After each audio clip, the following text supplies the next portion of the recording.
Olá, eu sou o Fefito e tô aqui no UOL para comentar o fim do casamento da Marina Rui Barbosa. Sim, porque o casal de contos de fadas não resistiu ao terceiro ano de relação. Essa relação não necessariamente é uma relação que todo mundo colocava gosto de ver. Se a gente parar para comparar o período em que a relação começou, que parecia de fato um conto de fadas, faltando apenas o castelo, e agora os últimos tempos, a gente vai ver que ela degringolou aos olhos do público.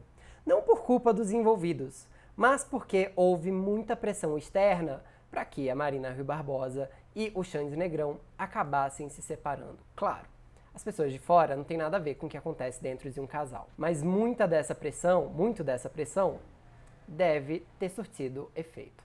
Por que eu digo isso? Vamos relembrar. Quando eles casaram, eles reuniram um monte de famosos numa fazenda. E nessa fazenda, milionária inclusive, vários influenciadores e famosos usaram ali de cenário. Todo mundo tinha uma foto nas suas paredes de rosas. Um convite para o casamento de Marina Rui Barbosa era significado de que você pertencia a uma sociedade bem exclusiva. O vestido era Dolce & Gabbana, todo mundo queria saber, o anel de noivado custava R$500 mil. Só a lista de presentes somava quase R$1 milhão. Todo mundo queria estar nesse evento.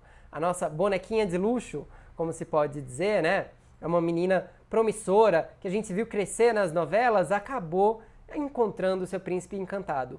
Um cara bonitão, atlético, piloto e muito, mas muito rico. O casamento com o herdeiro, com o Xandinho Negrão, parecia de fato um conto de fadas. Parecia destinado a alimentar as ilusões de muito adolescentes na internet que vive criando chips, como eles mesmos chamam.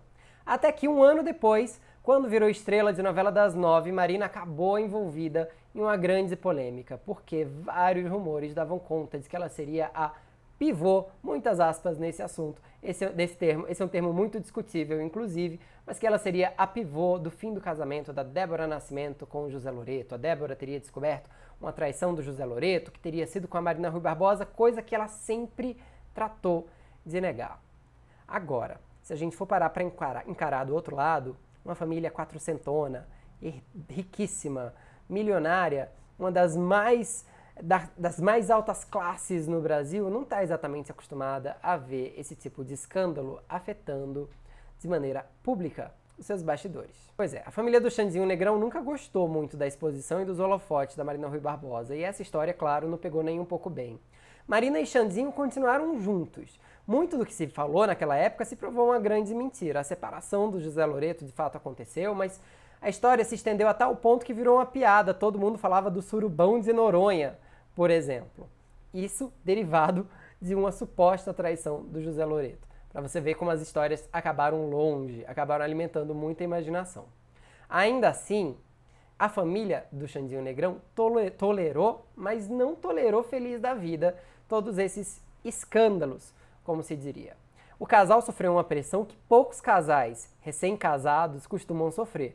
Vamos combinar. E muita gente que a gente conhece talvez não tivesse permanecido junta depois de tanta boataria, depois de tanto rumor. Nesse caso, os dois não só permaneceram, como fizeram questão de mostrar que o laço deles era muito forte. Esse laço ainda durou mais um ano, mas nos últimos tempos a gente não tinha visto mais fotos juntos, viagem juntos. A gente sabe de uma viagem de reconciliação, mas não sabe exatamente como ela se deu, o que aconteceu nela. Porque no Natal, o Xandinho não passou com a Marina Rui Barbosa. A assessoria disse que era por causa do Covid. Agora a gente sabe que o motivo pode ter sido outro. A assessoria da Marina, inclusive, foi a responsável por comunicar o fim do casamento. E não demorou, um outro nome surgiu nessa história, Guilherme Mussi, um deputado muito famoso por ter sido alvo de uma reportagem do Fantástico por não respeitar sua vizinhança. Ele chegou a ser proibido pela justiça de dar festas durante a pandemia. Sim, o barulho era alto e a balada era pesada. O Fantástico mostrou as imagens, não sou eu que estou falando. O Guilherme também é ex-genro do Silvio Santos. Foi namorado aí da Rebeca Abravanel e é um notório conquistador daqui de São Paulo. O que chama atenção é que o nome dele tenha surgido tão logo o comunicado do divórcio tenha saído. Mais um fator pelo qual eu acho que a família do Xandinho Negrão não deve estar muito feliz com o desenrolar dessa história. Dito isso, a família do Xandinho Negrão e as pessoas no Instagram, ou você mesmo que está assistindo esse vídeo, não tem nada a ver com o que se passou no relacionamento da Marina Rui Barbosa. Só ela e o Xandizinho sabem o que aconteceu entre quatro paredes. E casamentos, de fato, acabam. Mas esse casamento pareceu fadado a terminar mais cedo. Tamanha era a pressão. No último ano, todo mundo, em algum momento, se questionou se ela ainda estava casada, se estava tudo bem, se eles não enfrentariam uma crise. Poucos casais resistem a tantos questionamentos por tanto tempo. Então, nesse sentido, esse conto de fadas que começou feliz acabou com a grande torcida por um final infeliz. E a Marina, agora, vai restar lidar com a exposição sozinha, porque o Xande Negrão vai acabar saindo dos holofotes, mas os holofotes seguirão em cima dela e todo mundo vai querer saber sobre a sua vida de solteira, sua vida de namorada, sua vida de casada. É difícil ser uma estrela como Marina Rui Barbosa, claro que ela tem muito bônus nisso, mas a pressão vai continuar forte sobre ela.